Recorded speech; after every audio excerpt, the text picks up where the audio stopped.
మహిమపరుస్తూ ఉన్నాయి. దేవునికి స్తోత్రం చెల్లిద్దాం. హల్లెలూయా, హల్లెలూయా. కొద్ది నిమిషాలు దేవుని యొక్క మాటల్ని పరిశుద్ధ గ్రంథంలో నుండి ధ్యానం చేసుకుందాం.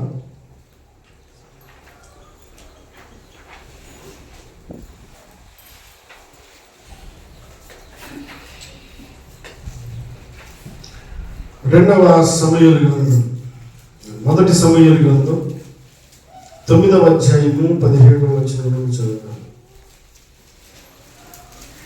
మొదటి సమూయేలు గ్రంథం 9వ అధ్యాయము 17వ వచనం. సౌలు సమూయేలుకు కనబడగానే యెహోవా ఇతడే నేను నీతో చెప్పిన మనిషి, ఇదిగో ఇతడే నా జనులను ఏలునని అతనితో సెలవిచ్చాను. రాత్రి మనము సౌలు అనబడేటువంటి వ్యక్తి గురించి కొన్ని మాటలు ధ్యానించాం. కొత్త నిబంధనలో సౌలు అనబడేటువంటి ఒక వ్యక్తి ఉన్నాడు. అతడు పౌలుగా మార్చబడి దేవుని పరిచర్య చేసి దైవ సేవకుడిగా మనందరికీ గుర్తింపే. ఈ సౌలు పాత నిబంధనలో ఉన్నటువంటి ఈ సౌలు రాజుగా ఉన్నాడు, రాజ్య పరిపాలన చేశాడు. కాబట్టి రాజు అయిన సౌలు ఇతడు కొత్త నిబంధనలో ఉన్నటువంటి సౌలు పౌలుగా మార్చబడి దైవజనుడైనటువంటి పౌలు, అపోస్తలుడైన పౌలు అని మనం ఆ సౌలుని పిలుస్తాం, ఆ పౌలు గారిని పిలుస్తాం. అయితే ఈ పాత నిబంధనలో ఉన్నటువంటి ఈ సౌలు అనబడేటువంటి ఈ వ్యక్తి దేవుడు ఇశ్రాయేలు ప్రజల యొక్క కోరిక ఏమిటి అంటే, మాకు న్యాయాధిపతులు వద్దు, మాకు రాజు కావాలని కోరారు. కోరిన తర్వాత సౌలు అనబడేటువంటి ఈ వ్యక్తి, కీషు అనబడేటువంటి తండ్రికి పుట్టినటువంటి వాడు ఈ సౌలు అయితే, వీరి గోత్రము యాకోబు సంతానంలో ఉన్నటువంటి 12 గోత్రాలలో చివరి గోత్రమైనటువంటి బెన్యామీను అనబడేటువంటి గోత్రంలో నుండి వచ్చినటువంటి జనాంగంగా వీరిని మనం చూస్తాం. తన తరాలలో చిన్నవాడైనటువంటి బెన్యామీను లో నుండి వచ్చినటువంటి తరాలలో ఈ కీషు అనబడేటువంటి వ్యక్తి, ఈ కీషు అనబడేటువంటి వ్యక్తికి పుట్టినటువంటి కుమారుడు ఈ సౌలు. అయితే ఈ సౌలు వల్ల దేవుడు ఒక ప్రణాళిక కలిగి ఉన్నాడు. అయితే ప్రజల యొక్క కోరిక ఏమిటంటే, మాకు న్యాయాధిపతులు వద్దు. 12 మంది న్యాయాధిపతులు పరిపాలించిన తర్వాత చివరిగా సమూయేలు ప్రవక్త వారిని ఏలిన తర్వాత, సమూయేలు అనబడేటువంటి ప్రవక్త ముసలివాడి వృద్ధాప్యానికి వచ్చిన తర్వాత, నీవు కాలం ముగిసిన తర్వాత నీ కుమారుడు నీ అంతటి వ్యక్తులు కాదు, కాబట్టి మాకు న్యాయాధిపతులు ఇక మాకు వద్దు, మాకు రాజు కావాలని కోరుకున్న తర్వాత దేవుడు వారి కోరికను అయిష్టంగానే అంగీకరించి, ఇష్టంగా కాకపోయినా సమూయేలు బాధపడతా ఉన్నాడు. అయ్యా, నువ్వు పెట్టిన నియమం కదా, ఈ నియమం ప్రకారంగా ఈ ప్రజలు కోరుకోవడం లేదు, వారు వేరొక నియమాన్ని అడుగుతా ఉన్నారు, వారు వేరొక ఆలోచనలో వారు ప్రయాణించడానికి ఇష్టపడతా ఉన్నారు అని మనసులో మదన పడతా ఉంటే దేవుడు సమూయేలుతో మాట్లాడుతూ అంటాడు, సమూయేలు నువ్వు ఎందుకు బాధపడుతున్నావు? ఇదిగో వారు కాదనుకుంది నిన్ను కాదు, వారు కాదనుకుంది నీ నియమాన్ని కాదు, వారు కాదనుకుంది నీ కట్టడను కాదు, వారు కాదనుకుంది నీ ఆజ్ఞను కాదు, ఇదిగో వారు నన్నే విసర్జించి ఉన్నారు, కాబట్టి ఇంకెందుకు బాధపడతావు, కానీ వారి ఇష్టం వచ్చినట్టు చెయ్యి అని చెప్పనని సమూయేలుకు దేవుడు చెప్పిన మాట ప్రకారంగా సమూయేలు ఎవరిని రాజు చేయాలో ఎదురు చూస్తూ ఉన్నాడు.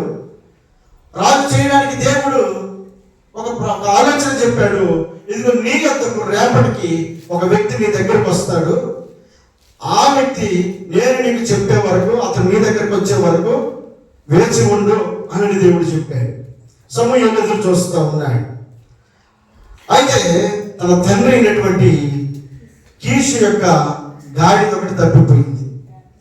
ఆ గాడిదను వెతుక్కోవడం రమ్మని కుమారుడైనటువంటి సౌలుని, అలాగే వచ్చినటువంటి రాబోతున్న పని ఏంటి, గాడిదను వెతకడానికి దేవుడు ముందుగానే సమూయేలుకు చెప్పిన మాట ఏంటి, ఇదిగో రేపటికి నీ యొద్దకు ఒక మనిషి వస్తాడు అని అన్నాడు. ఎలాగా దేవుడు పరిస్థితులను మారుస్తాడో ఎలా దేవుడు తన చిత్తంలోకి ఒక మనిషిని తీసుకుంటే ఎలా దీవిస్తాడో, ఆయన కోరుకుంటే ఎలా ఆయన నడిపిస్తాడో మనం ఈ ప్రణాళిక మనం ఒకసారి ఆలోచన చేస్తే, తండ్రి చెప్పిందేమో గాడిదను తోలుకొని రమ్మని, సౌలను అతని పనివాడేమో గాడిద తోలుకోవడానికి వచ్చినటువంటి పని నిమిత్తమై వారు తిరుగులాడుతూ ఉన్నప్పుడు వారికి గాడిద దొరకలా. కుమారుడు అంటాడు, మనం ఇంటికి వెళ్ళిపోదాం పదా అని సౌలు తొందర పెడుతున్నాడు. 3 రోజులు అవుతుంది, మనం వెళ్ళిపోతాం అని అంటే, ఈ పనివాడు అంటాడు, అయ్యా ఇంత దూరం వచ్చాడు కదా, ఇక్కడ మంచి దైవజనుడు ఒక ఆయన ఉన్నాడు, అతని దగ్గరికి వెళితే మనకు ఒక సూచన చేస్తాడు, మనకు ఒక ఆలోచన చెప్తాడు. ఈ దైవజనుడి నోట ఏది పలికితే అది నెరవేరుతుందట. కాబట్టి ఇంత దూరం వచ్చిన వారు ఇంటికాడ నాన్న బాధపడుతున్నాడు, లేకపోతే ఇంటికాడ ఏమైపోద్దో అనే ఆలోచనతోటి మనం ఎందుకు వెనుదిరగాలి, వచ్చిన పని మనకు జరగడం అవసరం కాబట్టి మనం ఆ దైవజనుడి దగ్గరికి వెళ్దాము అని అంటారు. ఎవరన్నారు ఈ మాట? ఒక పనివాడు అన్నాడు. అంటే దైవజనుడికి దగ్గరికి నడిపిస్తుంది ఎవరు? ఒక పనివాడు. తన ఆలోచనలో లేకుండానే, తన చిత్తంలో ఏమి ఆలోచించుకోకుండానే ఒక వ్యక్తి తన మార్గాన్ని టర్నింగ్ తిప్పుతా ఉన్నాడు, తన మార్గాన్ని మారుస్తూ ఉన్నాడు. అతను ఇంటికి వెళ్ళడానికి ప్రయాణం అవుతా ఉన్నాడు. పనివాడు దైవజనుడి యొక్క గృహానికి నడిపించడానికి ఇష్టపడతాం. కారణం ఏమైనా అవచ్చు, కానీ దేవుడి చిత్తం నెరవేర్చబడడానికి పనివాడి యొక్క మనస్సును దేవుడు ప్రేరేపించాడు. ఇప్పుడు ఏమంటాడు? సమయంతో చెప్పిన మాట ఏంటి? రేపటికి నీ ఎందుకు ఒక మనిషి వస్తాడు. వీరొచ్చిన పనేమో గాడిదలను తోలుకోవడానికి పనివాడిని ప్రేరేపించి ఎక్కడికి నడిపిస్తున్నాడు? సమూయేలు యొద్దకు నడిపించడానికి ఇష్టపడుతున్నాడు. మంచిదే, పనివాడు మంచి మార్గాన్ని చూపించాడు. దైవజనుడి పట్ల ఒక గురి కలిగిన వాడిగా ఉన్నాడు ఈ పనివాడు. ఈ పనివాడు దేవుడి యొక్క ప్రణాళిక నెరవేర్చేటువంటి క్రమంలో అతను కూడా ఉపయోగపడతా ఉన్నాడు. అంత మాత్రమే కాకుండా సగం దూరం వచ్చారు, మార్గం తెలియట్లేదు, దైవజనుడు ఇల్లు ఎక్కడో తెలియడం లేదు. అక్కడ కన్యకలు బావి దగ్గర నీళ్లు తోడుకుంటా ఉన్నాయి. వీరు వెళ్ళి, అమ్మా ఇక్కడ ఒక దైవజనుడు ఉన్నాడు, ఎక్కడున్నాడు అని వారు అడిగితే ఈ కన్యకలు చెప్తున్నారు, అయ్యా మీరు ఇటు నుంచి ఇలా వెళ్ళండి, అక్కడ ఆయన గృహం ఉంటుంది అని వారు సరైనటువంటి మార్గానికి నడిపించినటువంటి వారుగా ఉన్నాయి. ఇప్పుడు మనం గమనిస్తే ఎవరు ఉపయోగపడుతున్నారు? సౌలుని దైవజనుడి దగ్గరికి నడిపించే క్రమంలో ఒకరు పనివాడు ఉపయోగపడుతున్నాడు, రెండోది కన్యకలు కూడా ఉపయోగపడుతూ ఉన్నారు. కన్యకలు అనంటే పరిశుద్ధులు, పరిశుద్ధులు అనంటే ప్రత్యేకించబడిన వారు. ఈ ప్రత్యేకించబడినటువంటి పరిశుద్ధులుగా పిలువబడినటువంటి కన్యకలుగా పిలువబడుతున్నటువంటి వీరు సరి అయినటువంటి మార్గానికి, తన దగ్గరకు వచ్చినటువంటి మనుషులకి లేనిపోయినటువంటి మాటలు చెప్పి రాంగ్ రూట్లో నడిపించడానికి, తప్పు మార్గంలో నడిపించడానికి వారు ఉపయోగపడడం లేదు, కానీ వారు సరైనటువంటి త్రావును చూపించడానికి ఆ కన్యకలు ఉపయోగపడుతూ ఉన్నాయి. దేవుని స్తోత్రం చెల్లిద్దాం. హల్లెలూయా. అయితే ఇప్పుడు అతడు ఇది పనివాడు చూపించిన మార్గం కానివ్వండి, లేకపోతే కన్యకలు చూపించిన మార్గం కానివ్వండి, మొత్తానికి ఎక్కడికి చేరుకున్నాడు? సమూయేలు ఇంటి దగ్గరికి చేరుకున్నాడు. చదువుదాం మాట, ఇప్పుడు చదివిన మాట. సౌలు సమూయేలు కనబడగానే యెహోవా ఇతడే నేను నీతో చెప్పిన మనిషి, ఇదిగో ఇతడే నా జనులను ఏలునని అతనితో సెలవిచ్చాను. దేవునికి స్తోత్రం చెల్లిద్దాం. హల్లెలూయా. గోత్రాల్లో ఎంతటి గోత్రం అవుతుంది? చివరి గోత్రం, చిన్న గోత్రం. ఆ గోత్రంలో ఉన్నటువంటి బెన్యామీను కుటుంబంలో నుంచి వచ్చిన వాడు ఈ కీషు అయితే, ఆ కీషుకు పుట్టినటువంటి వ్యక్తి ఈ సౌలు అయితే, ఈ సౌలు ఇప్పుడు దేవుడు కోరుకుని అంటున్నాడు, ఇతడే నా ప్రజలను ఏలుటకు నేను కోరుకుని రాజు. దేవునికి మహిమ చెల్లిద్దాం. హల్లెలూయా. దేవుడు ఒక వ్యక్తిని కోరుకుంటే స్థితిగతులను పరిశీలించేవాడు కాదు. మన స్థితులను బట్టి మన ఎదుటి వ్యక్తిని గౌరవిస్తాం, కానీ దేవుడి యొక్క ప్రణాళికలో మనం ఉంటే మన పరిస్థితులను, స్థితిగతులను ఆయన చూసేవాడు కాదు.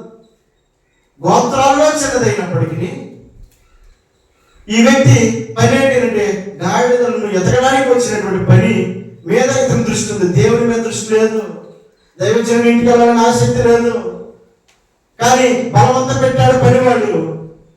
బలవంతం పెట్టినప్పటికీ దేవుడు కోరుకొని దైవజనుడితో చెప్తున్నాడు, ఇతడే నేను కోరుకొనిన వ్యక్తి. దేవుని యొక్క ప్రణాళికలో సౌలు ఉన్నాడు. ఈ మధ్యకాల సౌలు మనం జ్ఞాపకం చేసుకోబోయే ఆలోచన ఏమిటంటే, సౌలుకు దేవుడు చేసినటువంటి ఉపకారాలు ఎలాంటివి, సౌలుకు దేవుడు చేసినటువంటి మేలులు ఎలాంటివి అని అంటే, ఇక్కడ ఒకటి పనివాడిని ప్రేరేపించి పురుకొల్పి దైవజనుని ఇంటి మార్గానికి నడిపించడానికి సౌలు కోరుకున్నాడా? దైవజనుని ఇంటికి వెళ్ళాలని కోరుకోకుండానే దైవజనుని ఇంటికి నడిపించడానికి ఒక వ్యక్తిని దేవుడు వాడుకున్నాడు. ఇది జాగ్రత్తగా మనం ఆలోచన చేయాలి.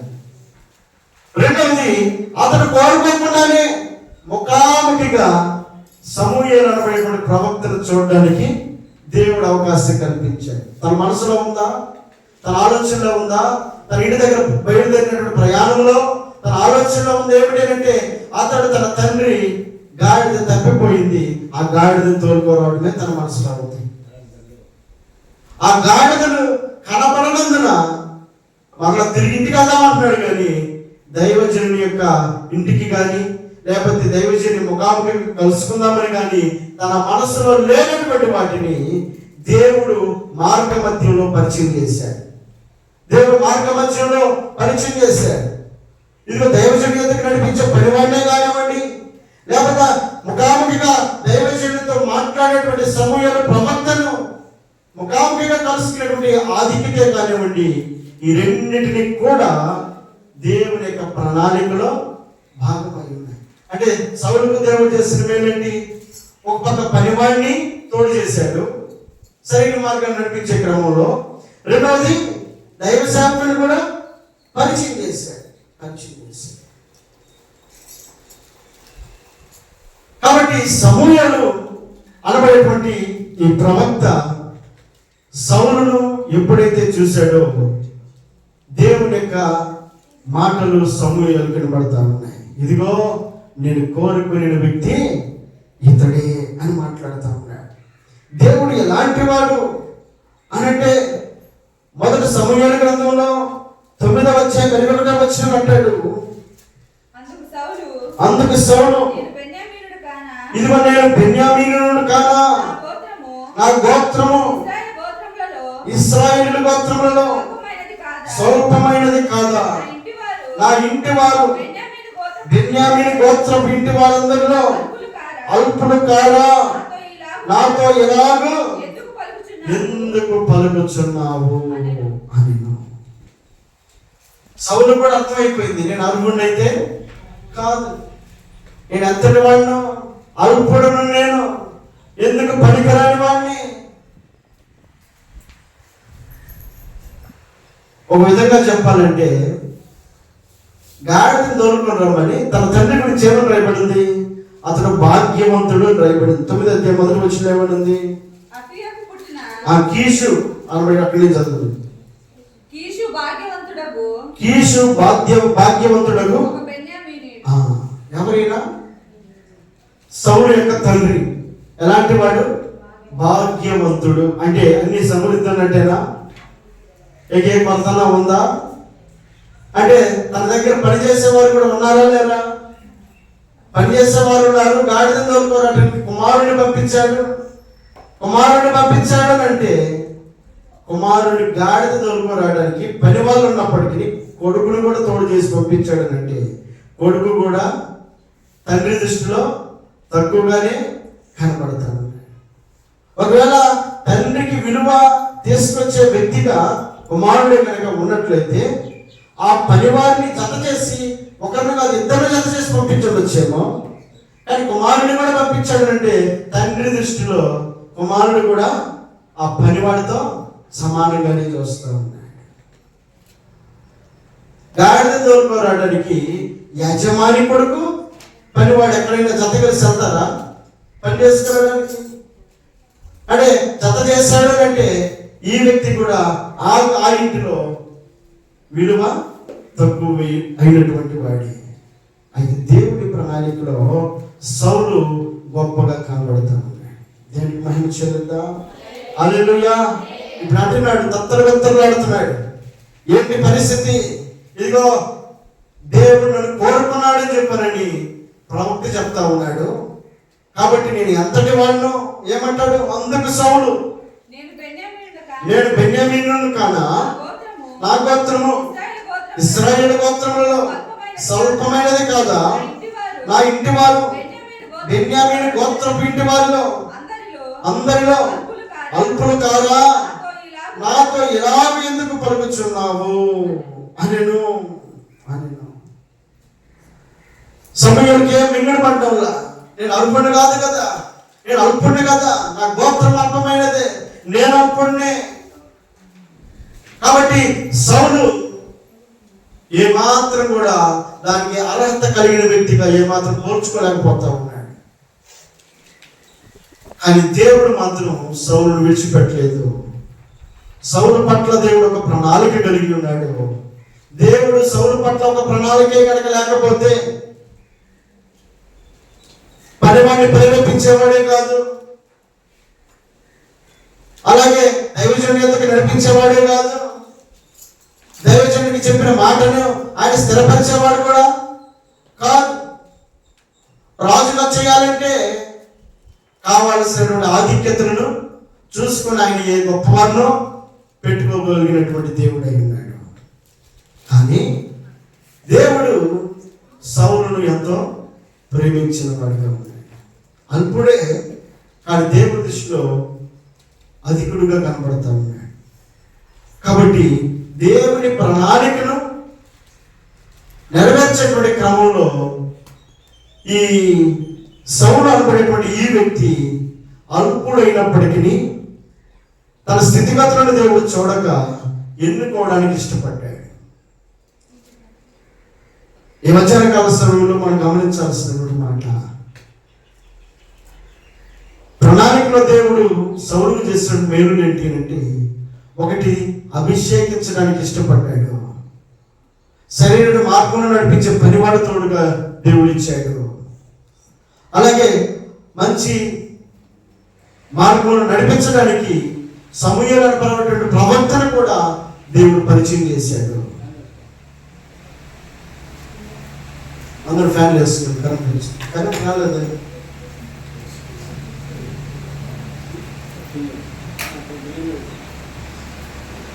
అయితే ఈ సమూయేలు ప్రవక్త తన మనసులో ఉన్నటువంటి మాటను చెప్పినప్పుడు సౌలుకు అర్థం కానిటువంటి పరిస్థితి ఏమిటంటే, నేను అర్హుడు కాదు అనుకున్నప్పటికీ దేవుడు మాత్రం సౌలును మాత్రం విడిచిపెట్టలేదు. కాబట్టి దేవుడు ఎలాంటి వాడు అని అంటే 147వ కీర్తన 6వ వచనంలో ఒక మాట ఉంది.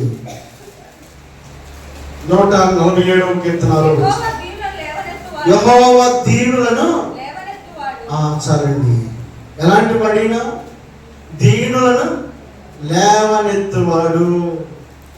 ఈ వ్యక్తి ఏమంటున్నాడు? నేను అల్పుడును, నా గోత్రం అల్పమైనది, నేను అల్పుడును, నేను ఎందుకు పనికిరాని వాడిని అని సౌలు అంటూ ఉంటే, దేవుని యొక్క స్వభావం ఎలాంటిదంటే ఆయన దీనులను లేవనెత్తగలిగిన వాడు, పెంట కుప్పల మీద ఉన్న వాడిని పైకి లేవనెత్తగలిగిన వాడు, దరిద్రులను పైకి లేవనెత్తగలిగిన వాడు, ఆయన సహాయము దీనులకు కనపరిచేటువంటి దేవుడు అయిన.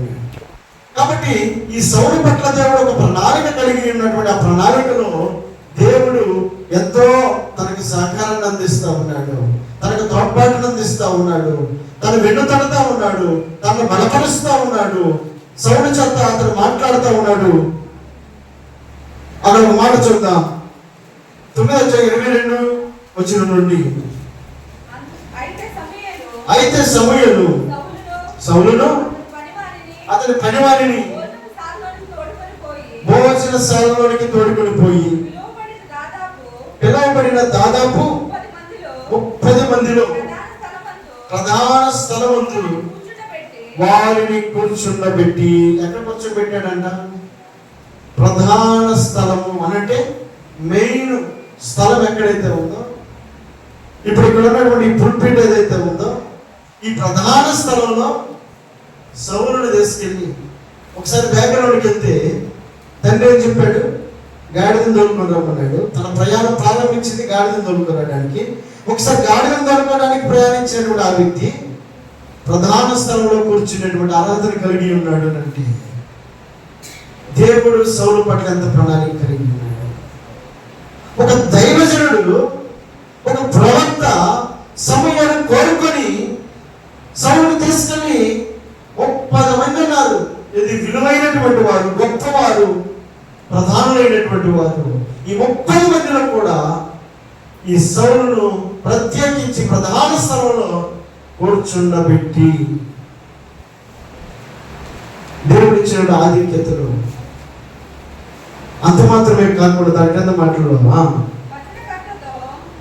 వచనకర్తతో నేను నీ దగ్గర ఉంచమని చెప్పి నీ చేతికి ఇచ్చిన భాగమును తీసుకొని రమ్మని చెప్పిన వచనకర్త జబ్బను దాని మీదనున్న దానిని తీసుకొని వచ్చి సౌలు ఎదుట ఉంచగా సమూయేలు సౌలుతో ఇట్లనెను, చూడుము, మనము కలుసుకున్న కాలమునకై దాచి ఉంచబడిన దానిని నీకు దేవుడు చెప్పాడు. రేపటికి నీ యొద్దకు అభిషేకించబోయేటువంటి ఒక వ్యక్తి నేను పంపిస్తానని చెప్పాడు కదా. ఆ చెప్పినటువంటి మాట ఎప్పుడైతే విన్నాడో ఈ సమూయేలు ప్రధానులకు ముఖ్యమైనటువంటి, అలాగే యాజకులకు సమర్పించేటువంటి, ఇచ్చేటువంటి జబ్బ ఏదైతే ఉందో, అంటే మాంసం, ఒక విలువైనటువంటి ఆ మాంసమును ప్రత్యేకించి అతని కోసం దాచిపెట్టించాడండి. ఒక ప్రత్యేకమైనటువంటి భోజనాన్ని అభిషేకించబోయేటువంటి సౌలుకు పెట్టడానికి ఎదురు చూస్తూ ఉన్నాడు. మన ఇంటికి ఎవరైనా ముఖ్యమైన వాళ్ళు వచ్చారనుకో, చాలాసార్లు మనం ఏం చేస్తాం? ప్రజలందరికీ వండుతాం, కానీ ఒక ముఖ్య అతిథి అనుకున్నకు కనీసం 1-2 ఒక ఆధిక్యతను వారికి ఇవ్వడానికి, వారి గౌరవానికి, వారి విలువని వారికి ఇవ్వడానికి మనం ఏం చేస్తాం? 1-2 రకాలు కొంచెం మంచివి తయారు చేసి వారికి ప్రత్యేకంగా పెట్టడానికి మనం ఇష్టపడతాం. పెట్టడం మంచిదే, తప్పు కాదు. గౌరవించడం మంచిదే. అయితే సమూయేలు ఈ సౌలు కొరకు ఎదురు చూస్తూ దేవుడు చెప్పిన మాట ప్రకారంగా రేపు నీ యొద్దకు వస్తాడని ఎప్పుడైతే విన్నాడో, ఆ వినినటువంటి నాటి నుంచి తన పనివాడికి చెప్పి, తన దగ్గర ఉన్న వ్యక్తికి చెప్పి ఏం చెప్పాడు? ఇదిగో ఈ జబ్బ నేను వచ్చే వరకు దీన్ని దాచిపెట్టు అని చెప్పానని చెప్పాడంట. ఇప్పుడు ఎప్పుడైతే నడిమిశాలలోకి వచ్చాడో, వచ్చినటువంటి ఈ సౌలును ప్రత్యేకించి మాట్లాడుతూ ఉన్నాడు. కూర్చోబెట్టినటువంటి వ్యక్తి ప్రధాన స్థలంలో కూర్చోబెట్టాడు. ప్రధాన స్థలంలో కూర్చోబెట్టడమే మాత్రమే కాకుండా అతనికి ప్రత్యేకమైనటువంటి ఆహారాన్ని పెట్టడానికి దైవజనుడు చొరవ తీసుకుంటున్నాడు, ప్రవక్త చొరవ తీసుకుంటున్నాడు, అతన్ని గౌరవించడానికి ఇష్టపడుతున్నాడు.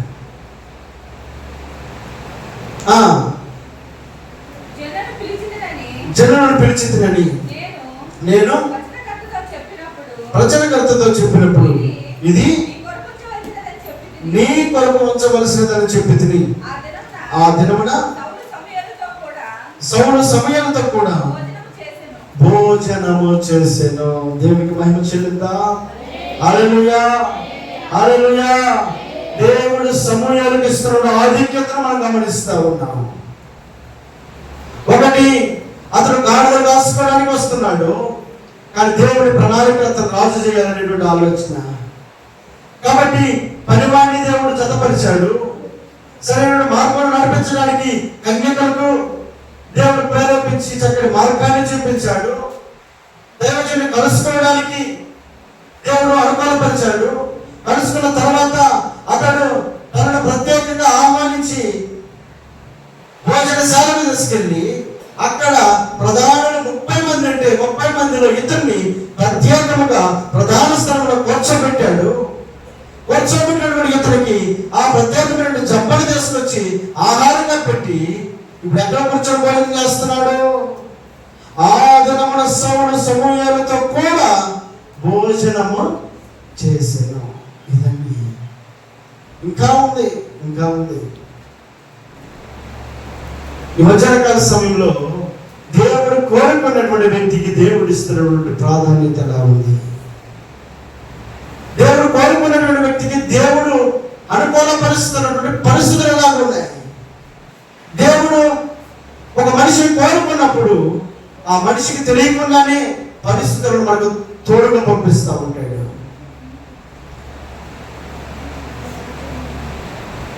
ఈ మధ్యాహ్నకాల సమయంలో నేను గమనించాల్సినటువంటి గొప్ప ఆలోచన, దేవుడు ప్రణాళికలో ఉన్నటువంటి సౌలు అతనికి సహకరిస్తున్నటువంటి పరిస్థితులు మనం గమనించినప్పుడు పనివాళ్ళు సహకరిస్తా ఉన్నాడు, కన్యకుడు సహకరిస్తా ఉన్నారు, దైవజనుడు సహకరిస్తా ఉన్నాడు. ఈ 3 పరిస్థితులను దేవుడు సౌలుకి అనుకూలంగా మార్చాడు. ఈ మధ్యాహ్నకాల సమయంలో నీవు గమనించాల్సినటువంటి గొప్ప ఆలోచన, అనుకూలపరిచినటువంటి ఈ గొప్ప ఆధిక్యతలు సౌలు జీవితంలో జరుగుతాయి. సౌలుకు కూడా తెలియదు. ఈ మధ్యాహ్నకాల సమయంలో నీకున్నటువంటి స్థితిగతులు, పరిస్థితుల్లో దేవుడు తోడుగా నడిపించాడు అనేటువంటి విషయాన్ని నీవు గమనించలేకపోయినప్పటికీ ఈ మధ్యాహ్నకాల సమయంలో ఒకసారి వెనుతిరిగి మనం ఆలోచన చేసుకుంటే, సౌలు గాడిదలు తోడుకుంటూ వస్తున్నటువంటి వ్యక్తి ఇప్పుడు ఎక్కడ కూర్చున్నాడు? సమూయేలు ప్రవక్త పక్కన కూర్చొని భోజనం చేస్తాడు. మధ్యాహ్నకాల సమయంలో నీ స్థితిని గమనించుకున్నప్పుడు, నీ పరిస్థితులను గమనించుకున్నప్పుడు ఎక్కడో కనుమరుగైపోవాల్సిన మన జీవితాల్లో ఆయన మనతో ఉండి మనం నడిపిస్తూ, మనం బలపరుస్తూ, ఆయన ఇస్తున్న ప్రోత్సాహాన్ని మనం జ్ఞాపకం చేసుకోవాల్సిన వారు. కాబట్టి ఆయన చేస్తున్నటువంటి మేలులను, ఆయన చేసిన ఉపకారములను మనం ఎంతవరకు గుర్తించగలుగుతా ఉన్నాము? ఎంతవరకు మనకి గమనంలో ఉంచగలుగుతా ఉన్నాము? మరలా తిరిగి మరుసటి వారం మరలా ఏ మాటలు కొన్నిసార్లు తరువాత వచ్చిన మనం ధ్యానం చేద్దాం. ఈ మాట దేవుడు దీవించి ఆశీర్వదించినగాక. అందరూ లేచి నిలబడి పాటపడుతుండగా